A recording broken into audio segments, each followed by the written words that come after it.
सुंदरवन नाम का एक बहुत ही सुंदर जंगल था। यहाँ सारे जानवर एक साथ मिलजुल कर रहते थे। यहाँ अब दिवाली का मौसम खत्म हो चुका था। सारे जानवर दिवाली की धूमधाम से काफ़ी थक चुके थे। अब तो बस आराम ही करना चाहते थे। अब ठंडी भी चालू हो गई थी।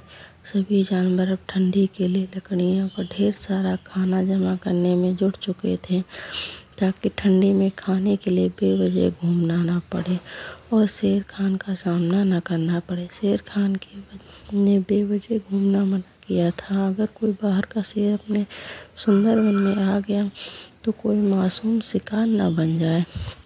इसी जंगल में एक चालाक लोमड़ी रहती थी। उसका नाम था रिंकी। वो बहुत ही चालाक और चतुर थी। पलक झपकते किसी को भी उल्लू बना देती थी। इस बात में उसका हाथ कोई नहीं पकड़ सकता था। अरे एक बार तो उसने भोलू उल्लू को भी उल्लू बना दिया था। अब बोलो। एक दिन कोलू कौवा की भूख के मारे मरा जा रहा था। घूम घाम के थक चुका था, लेकिन खाना कहीं नहीं मिला। वो सोच रहा था कि आज खाना नहीं मिला तो उपवास हो जाएगा। होते हुए वो जंगल के बाहर खेतों में जा पहुंचा। वहाँ कुछ किसान खाना खा रहे थे। कुछ खाना बच गया था तो उन्होंने अपने खेत के कोने में डाल दिया। कोलू की दूर तक नज़र थी।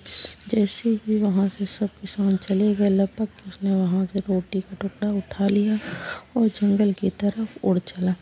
मन में वो सोचने लगा, आज अगर मुझे खाना नहीं मिलता तो मैं रात को सो भी नहीं पाता। भला वो उन किसानों का। जंगल के अंदर जाकर कोलू एक पेड़ की शाख पर जाके बैठ गया। थक चुका था, सो खाना खा के आराम करना चाहता था। अचानक उसको रिंकी दूर से आते हुए दिखी। रिंकी ने कोलू को दूर से देख लिया था और उसकी पाखी नज़र से उसके चोंच पर रखे रोटी के टुकड़े को भी मन ही रोटी चुराने का प्लान ही बना लिया था।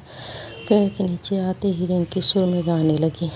उसका बेताल सुर का गाना सुन के कोलू को हंसी आने लगी, लेकिन उसको ये पता था ये सब उसकी चाल है। ये पैतरा काम नहीं आने पर लोमड़ी ने एक तरकीब लगाई।